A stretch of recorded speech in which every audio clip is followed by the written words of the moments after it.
الله.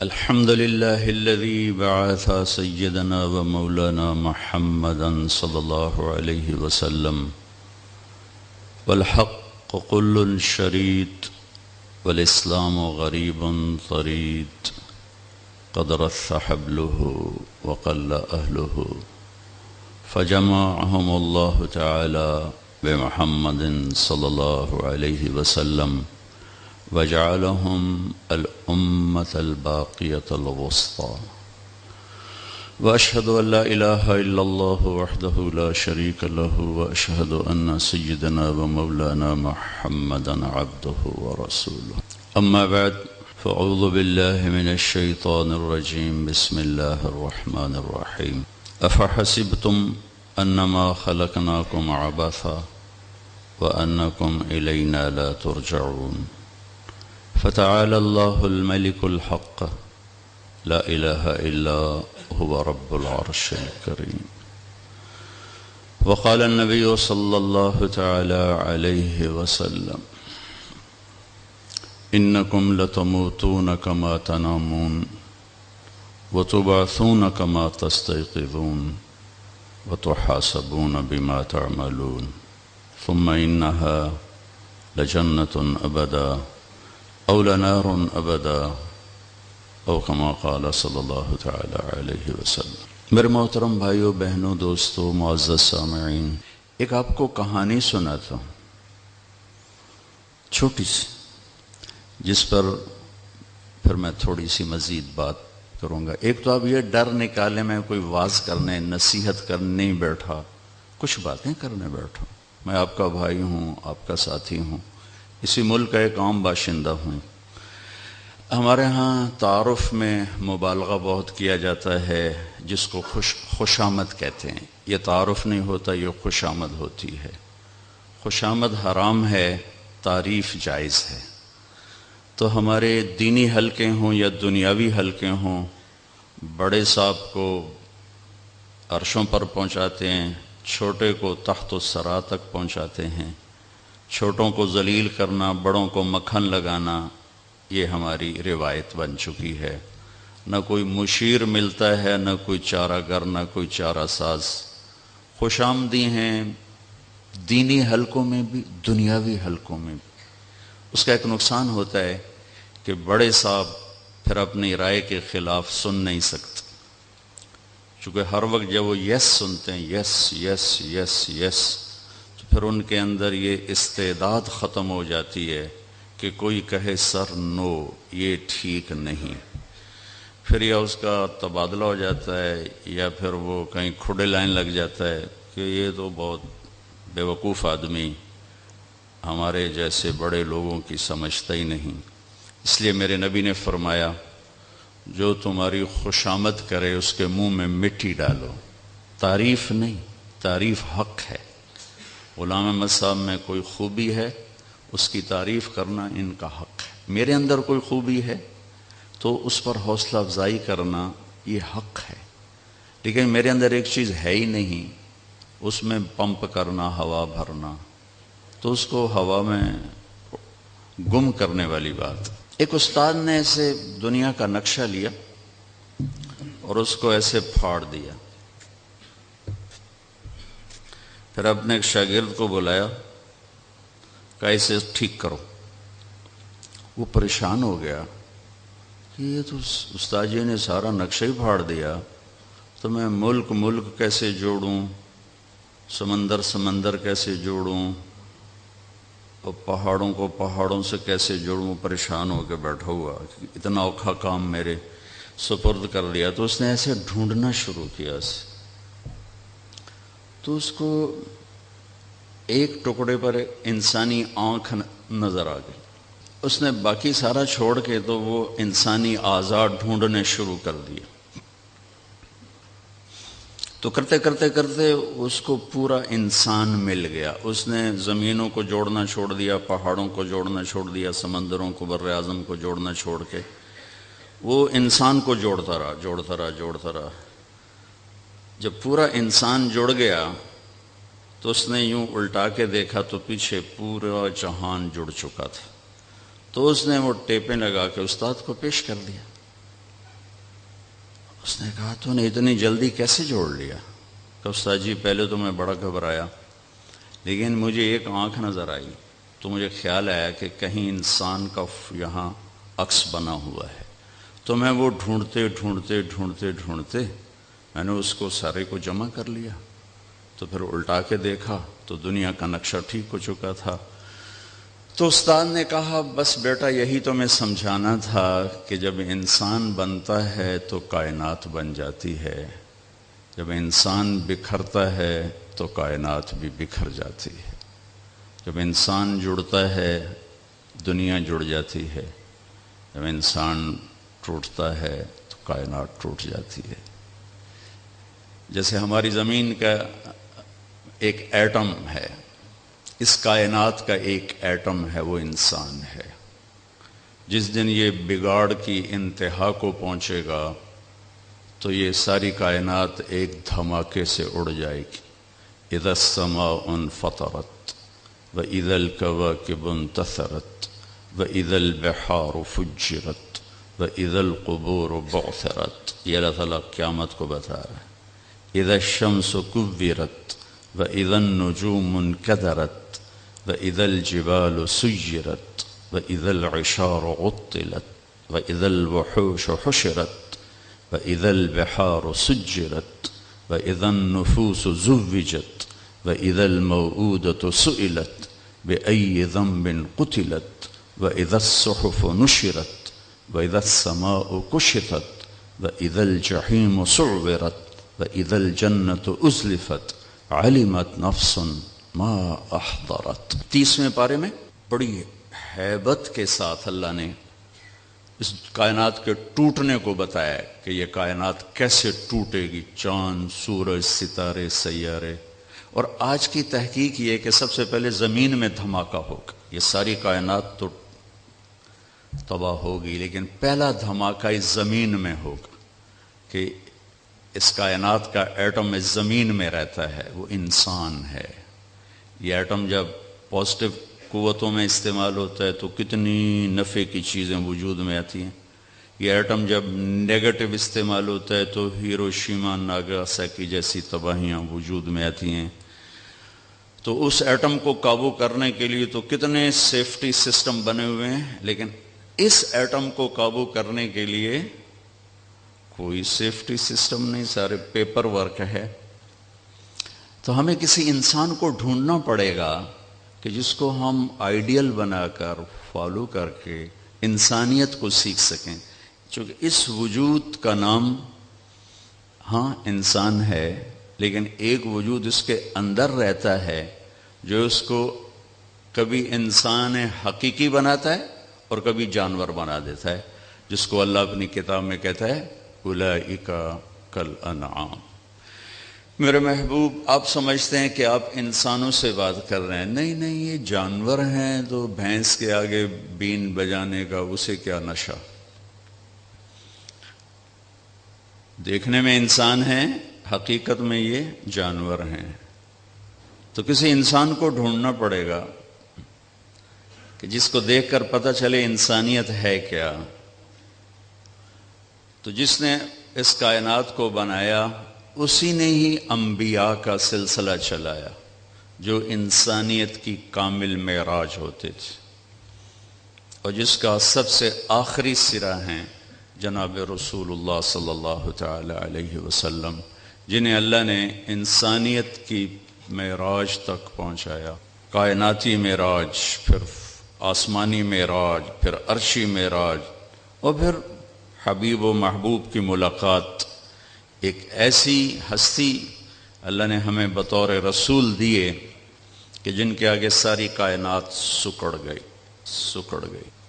سب سے پہلی خطا ماں باپ کی ہے کہ وہ 3 سال کا بچہ اسکول کے حوالے کر دیتے. ایک ماں کی گود، ایک کلاس روم، ایک ٹیچر جس نے تنخواہ لینی ہے، وہ تنخواہیں تھوڑی تھوڑی، مال کی ہوس نے مزدوروں کی مزدوری بھی مار لی ہے اور ناجائز طریقے بھی بنا لیے ہیں. ایک ٹیچر اپنے بچوں کو کہہ رہا تھا، بیٹو کہو CUP سپ. سپ سمجھتے ہیں پنجابی میں سانپ کو کہتے ہیں. تو شاگردوں نے کہا استاد جی CUP کپ ہوتا ہے؟ کہا نہیں CUP سپ. کہا نہیں استاد جی CUP کپ. انہوں نے کہا کم بختو اتنی تنخواہ میں CUP سپ ہی بنے گا کپ نہیں بنے گا. ٹھیک. تو ایک ٹیچر جس کی تھوڑی سی تنخواہ ہے وہ بچے کو توجہ کیسے دے گی؟ یا ڈنڈا مارے گی یا اس کو اس کے حال پہ چھوڑے گی؟ میرے نبی پہ قربان جائیں کہ نماز جیسی چیز کے بارے میں فرمایا 7 سال تک نماز کا بھی نہ کہو، خالی رکھو. کیونکہ پہلے 6 سال بچہ دیکھنے سے سیکھتا ہے، سننے سے کم سیکھتا ہے، دیکھنے سے زیادہ سیکھتا ہے. اور جب ہم اس پر اتنے بڑے بڑے بستوں کا بوجھ ڈال دیتے ہیں تو اس کی سارا وہ جو سمجھنے کا سسٹم ہے وہ ساری بیٹری فیوز ہو جاتی ہے، اوور برڈن ہو جاتا ہے. کائنات میں انسانیت کو سب سے زیادہ سمجھنے والے میرے نبی ہیں. فرمایا 10 سال کی عمر میں نماز کے لیے سختی کرو. 10 سال تک اس کو پیار دو، اس کو ماں گود دے، باپ اپنا سایہ دے، اور اس کی باتوں سے تربیت نہیں ہوتی، وہ اس کے کردار، ماں کے کردار سے، باپ کے کردار سے، گھر کے ماحول سے بچہ سیکھتا ہے. لیکن جب وہ 3 سال کا اسکول چلا جاتا ہے تو واپس آ کر اس کے سیکھنے کی استعداد ختم ہوتی ہے. پھر آج کل مائیں کیا کرتی ہیں، اپنی جان چھڑانے کے لیے کارٹون لگا کے دے دیتی ہیں، بھائی تو جان دے کارٹون. تھوڑی دیر بعد اس کو ماں بھی کارٹون نظر آتی ہے، ابا بھی کارٹون نظر آتا ہے، ٹیچر بھی کارٹون نظر آتا ہے، کل کائنات اس کو کارٹون نظر آتی ہے.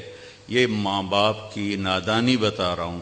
اولاد جیسی نعمت کو تباہ کرنے کا پہلا سٹیپ ماں باپ اٹھا رہے ہیں، اور دوسرا سٹیپ ہمارے اسکول.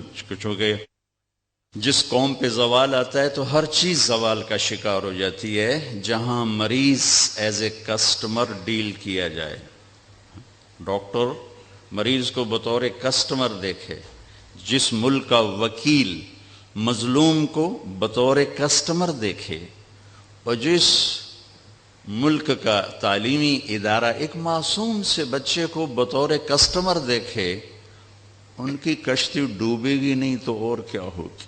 لوڈ شیڈنگ سے تباہی نہیں آئی، اخلاقی پستی سے تباہی آئی ہے.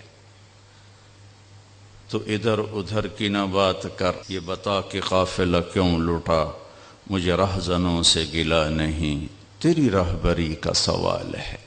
اللہ اللہ اللہ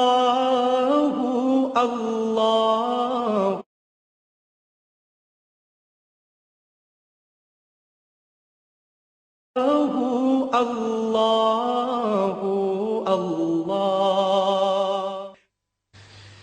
ماں باپ کو نہیں پتا قرآن میں کیا لکھا ہے، ٹیچر کو نہیں پتا قرآن کیا کہتا ہے. بچے کو کہاں سے پتا چلے گا اللہ کون ہے، میرا نبی کون ہے، انسان کسے کہتے ہیں؟ اور باہر کا سارا ماحول یہ ہے کہ پیسہ ہے تو سب کچھ ہے، پیسہ نہیں تو کچھ بھی نہیں. یہ سارا ماحول ہے. ساری دنیا کے غیر مسلموں کو دھوکہ لگا ہے اللہ کے معبود ہونے میں، کہ انہوں نے اللہ کو معبود بنانے کی بجائے پتھر کو بنا لیا، گائے کو بنا لیا، درخت کو بنا لیا، اپنے جیسے انسانوں کو بنا لیا، اللہ کو چھوڑ دیا. ساری دنیا کے جو مسلمان ہیں ان کو معبود ہونے میں کوئی دھوکہ نہیں.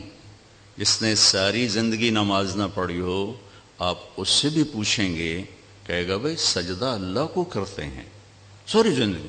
یہ سندھ کا ہاری ہو، چولستان کا وہ صحرائی ہو، یا کیٹو کے پہاڑ کا پہاڑی ہو، وہ کہیں گے سجدہ اللہ کو. کبھی دھوکہ نہیں کھائے گا. وہ نہیں پڑھی، ساری زندگی نہیں پڑھی، سجدہ اللہ کو. اس امت کو جو دھوکہ لگا ہے اس ذات کے بارے میں، معبود ہونے میں دھوکہ نہیں، رب ہونے میں دھوکہ لگا ہے. پالنے والا کون ہے؟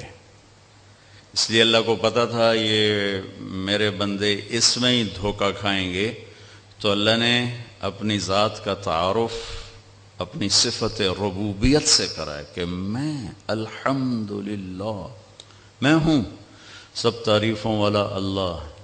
کون ہو یا اللہ؟ ذات کا تعارف صفات سے ہوتا ہے، صفات سے ہوتا ہے۔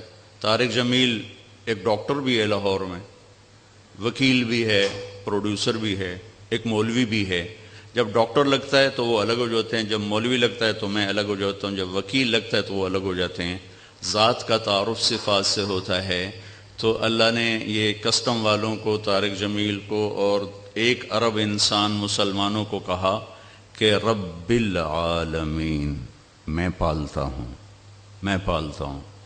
تمہیں صرف ٹیسٹ کے لیے اس کرسی پہ بٹھایا ہے، تمہیں ٹیسٹ کے لیے دکان پہ، فیکٹری پہ، غلے پر بٹھایا ہے، پالنے والا میں ہوں۔ اب جاؤ، میں دیکھوں گا کیا کرتے ہو۔ نماز پڑھنے میں کون سا امتحان ہے؟ 1 لوٹا پانی اور 15 منٹ ٹائم، لیکن سائن کرنے میں تو ہاتھ کانپتے ہیں کہ کروڑوں کے پیسے ادھر ادھر ہو سکتے ہیں۔ یہاں ٹیسٹ ہے کہ پالنے والا کون ہے؟ میں ہوں۔ پالنے والا تیرا رب ہے، یہ تو صرف سبب کے لیے جا رہا ہے۔ اس میں دھوکہ لگا تو رشوت کے دروازے کھلے، کھوٹ کے، جھوٹ کے، سود کے، ڈرگز کے، مافیاز کے، لینڈ مافیا، ڈرگ مافیا، قبضہ کرو، بھتہ، پرچیاں، قتل و غارت، اور ہمارے دفتروں میں رشوت اور ظلم و ستم۔ یہ دروازے کیوں کھلے؟ یہ آپ جتنے قانون بنا لیں یہ دروازے بند نہیں ہو سکتے۔ صرف دل پہ دستک دے کر اسے بتا دیں کہ تیرا رب اللہ ہے، تو اللہ کی قسم یہ سب در خود ہی بند ہو جائیں۔ اس کو کوئی بند نہیں کر سکتا، کیونکہ انسان اندر کی طاقت سے چلتا ہے، باہر کی طاقت سے نہیں چلتا۔ یہ میرے سامنے لائٹ ہے، اس کا پیچھے سے سوئچ آف کر دیں، پھر اس کے منت کریں، ہاتھ جوڑیں، او میاں جل جا، ہمارا بیان ہو رہا ہے، وہ کہے گا مجھے اندر سے روشن کرو۔ اس کے اوپر ڈنڈا لے کے کھڑا ہو جائیں، ابھی جل جا ورنہ میں تیرا سر پھوڑ دوں گا، وہ کہے کہ مجھے اندر سے روشن کرو۔ اس کو آپ لالچ دیں کہ میاں تجھے 10 کروڑ دوں گا، وہ کہے گی مجھے اندر سے روشن کرو۔ ایسے ہی یہ انسان ہے، آپ اس کے لیے ایک قانون بنائیں گے، توڑ کر کسی اور دروازے سے چلا جائے گا، وہ دروازہ بند کریں گے، وہ کسی اور سے چلا جائے گا۔ لیکن جب آپ اس کے اندر کو روشن کریں گے اور یہاں رب ہونا اترے گا، پھر یہ ساری کائنات کو بیچ سکتا ہے، اللہ کو نہیں چھوڑ سکتا۔ حضرت علی رضی اللہ تعالیٰ عنہ نے اپنا وصیت نامہ لکھوایا اپنے بچوں کے نام۔ اس کا ایک چھوٹا سا جملہ ہے، لمبا ہے، میں صرف ایک جملہ، فَلَا تَبِعْ آخِرَتَكَ بِالدُّنْيَاكَ بَلْ بِعْ دُنْيَاكَ بِآخِرَتِكَ۔ میرے بچوں، دنیا اور آخرت آپس میں ٹکراتے رہیں گے پوری زندگی۔ جب ان میں آپس میں ٹکراؤ آ جائے، دنیا بچاؤ تو آخرت جاتی ہے، آخرت بچاؤ تو دنیا جاتی ہے، تو آخرت بچا لینا اور دنیا کو چھوڑ دینا۔ یہ قدم کون اٹھائے گا؟ جو یہاں سے بولے گا ربنا اللہ، میرا پالنے والا اللہ ہے۔ ایک مثال دیتا ہوں، شکاری کتا ناپاک ہوتا ہے، لیکن آپ دیکھیں کتے کا شکار حلال ہوتا ہے، کتے کا پکڑا ہوا شکار حلال ہے۔ عدی بن حاتم کتوں کے شکاری تھے رضی اللہ تعالیٰ عنہ، ان سے شکار کے مسائل ملے ہیں۔ ایک ناپاک کو سکھاتے سکھاتے یہاں تک پہنچاتے ہیں کہ تیرا رزق اس جھپٹنے میں نہیں، اس خرگوش کو پکڑنے میں نہیں، تیرا رزق تیرے مالک کے ہاتھ میں ہے۔ یہ ٹریننگ اس کو 6 مہینے 1 سال کرواتے رہتے ہیں۔ ہمارے بچپن میں ہمارے بزرگوں کے شکاری کتے، ہم چھوٹے چھوٹے ساتھ جاتے تھے شکار کھیلنے کے لیے، تو وہ خرگوشوں کا نکلنا، کتوں کا جھپٹنا، پھر ان کو پکڑنا، وہ سارا آنکھوں میں رچا ہوا ہے۔ تو کتا جب اس سطح پر آتا ہے، یا شہباز، عقاب، جب اس سطح پر آتا ہے کہ یہ جو میری اڑان ہے اس میں میرا رزق نہیں، میرا رزق میرے مالک کے دستانے والے ہاتھوں میں، چونکہ 6 مہینے اس کو یہاں کھلایا جاتا ہے، یہاں کھلایا جاتا ہے۔ جب یہاں کھاتے کھاتے کھاتے کھاتے اس کا یقین بن جاتا ہے کہ مجھے روٹی یہاں سے ملتی ہے، وہ کسٹم ہاؤس سے نہیں ملتی، مجھے روٹی یہاں سے ملتی ہے، میرے رب کے خزانوں سے ملتی ہے. تو پھر وہ جاتا ہے اور اس کو پکڑ کے لے آتا ہے، اسے ہاتھ بھی نہیں لگاتا اور آ کر مالک کو پیش کر دیتا ہے، وہ حلال ہے. اگر عقاب چونچ مار دے یا کتا دانت مار دے تو وہ کتا بھی قابل اعتماد نہیں، عقاب بھی قابل اعتماد نہیں، اور ان کا شکار بھی کھانا درست نہیں. جو منہ میں لے اور آ کر مالک کے حوالے کر دے کہ مالک تیرا حکم پورا کیا ہے، روٹی تو تجھ سے ملے گی، یہی آپ کی جاب ہے، یہی میری شاپ ہے، یہی میری جائیداد کا حکم ہے، یہی میری فیکٹری کا حکم ہے، یہی میرے کاروبار کا حکم ہے، یہی آپ کی ڈیوٹیوں کا حکم ہے کہ یہاں سے رزق نہیں ملے گا. وہ جو آسمانوں پر رب ہے وہ دینے والا ہے. یہ ٹیسٹ ہے کہ کچا یقین یا پکا یقین، دانت مارتے ہو یا سلامتی کے ساتھ فائل کو آگے چلاتے ہو، چونچ مارتے ہو یا سلامتی کے ساتھ لوگوں کو سکھ پہنچاتے ہو کہ رزق اللہ دیتا ہے.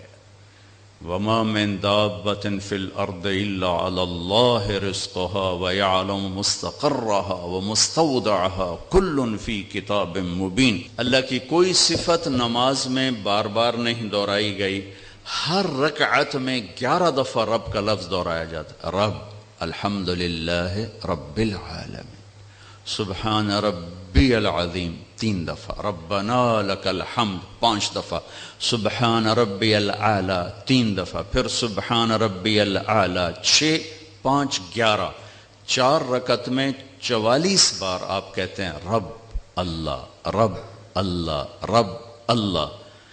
جب وہ پختہ ہو جاتا ہے پھر آپ کے سامنے دولت رکھی جاتی ہے یا آپ کے سامنے لالچ کی شکلیں آتی ہیں، شیطان کہتا ہے بچوں کا کام بن جائے گا، بچوں کا فیوچر محفوظ ہو جائے گا. آواز آتی ہے تیرا اور تیرے بچوں کا رب اللہ ہے، تو پھر اس کے قلم کو کوئی خرید نہیں سکتا. اس لیے میرے نبی کا فرمان ہے 1 دن کا عدل 60 برس کی عبادت کے برابر. آپ سب لوگوں کے قلم کی قیمت میرے نفلوں سے زیادہ ہے. آپ کا ایک صحیح سائن میری ساری رات کی تہجد سے زیادہ ہے. آپ کا ایک صحیح فیصلہ میرے سینکڑوں قرآن ختم کرنے سے زیادہ ہے کہ آپ کے قلم سے انسانیت کے حقوق کی حفاظت ہے، اور انسانی حقوق کی حفاظت نوافل سے بڑی بندگی ہے. انسانی حقوق کی حفاظت نوافل اور ذکر اور تلاوت سے بڑے درجے کی بندگی ہے. اس لیے میرے نبی نے فرمایا 1 دن کا عدل 60 برس کی عبادت کے برابر ہے. بھائیو، ہم اپنے نبی کو ڈھونڈیں، چونکہ وہ میرے اور اللہ کے درمیان واسطہ ہیں. سارا کنٹرول اللہ کے ہاتھ میں ہے، اوپر سے فیصلے آتے ہیں. اللہ کو اپنے حق میں کرنے کے لیے بیچ میں ایک واسطہ ہے، ایک کمیونیکیشن، وہ ہے میرے نبی پاک صلی اللہ تعالی علیہ وسلم، جن کو اللہ نے اپنے نام کے ساتھ ایسے نتھ ہی کیا. جب آپ معراج پہ گئے تو آپ نے اللہ سے پوچھا یا اللہ، ابراہیم آپ کے خلیل تھے، موسیٰ آپ کے کلیم تھے، داؤد کے لیے لوہا نرم، سلیمان کے لیے ہوا تابع، عیسیٰ کے لیے مردہ زندہ کیے گئے علیہ السلام، تو فماذا جعلت لی، میرے لیے کیا ہے؟ تو اللہ نے کہا اولیس قد آتیتک افضل من ذلک کلہ، میرے محبوب میں نے آپ کو وہ دیا ہے جو آج تک کسی کو نہیں دیا. اللہ وہ کیا دیا ہے؟ کہ وہ یہ ہے کہ اللہ ذکرت الا ذکرت معی، قیامت تک آپ کا اور میرا نام اکٹھا رہے گا، جدا نہیں ہو سکتا. غلام احمد صاحب ابھی یہ ہے آپ کے بڑے افسر، جب یہ ٹرانسفر ہوں گے تو کوئی اور آئے گا تو ان کی نیم پلیٹ لگ جائے گی، پھر جب وہ جائیں گے تو کوئی اور آ جائے گا، ان کا نام لگ جائے گا. آدم علیہ السلام سے لا الہ الا اللہ کے ساتھ نام جڑنا شروع ہوئے، آدم جڑے، باقی سارے نبی جڑے، آخر میں آ کے جڑا محمد الرسول اللہ، لا الہ الا اللہ محمد الرسول اللہ. تو اللہ نے فرمایا کہ اب قیامت تک یہ جدا نہیں ہو سکتا، یہ ایسے ہی ایک بریکٹ میں رہے گا. میں ایک بات کہا کرتا ہوں، آپ سب بہت تعلیم یافتہ لوگ بیٹھے ہیں، اللہ کہا کریں، خدا نہ کہا کریں. خدا اللہ کا ترجمہ نہیں ہے، خدا فارسی کا لفظ ہے، جیسے گاڈ انگریزی کا لفظ ہے، جیسے بھگوان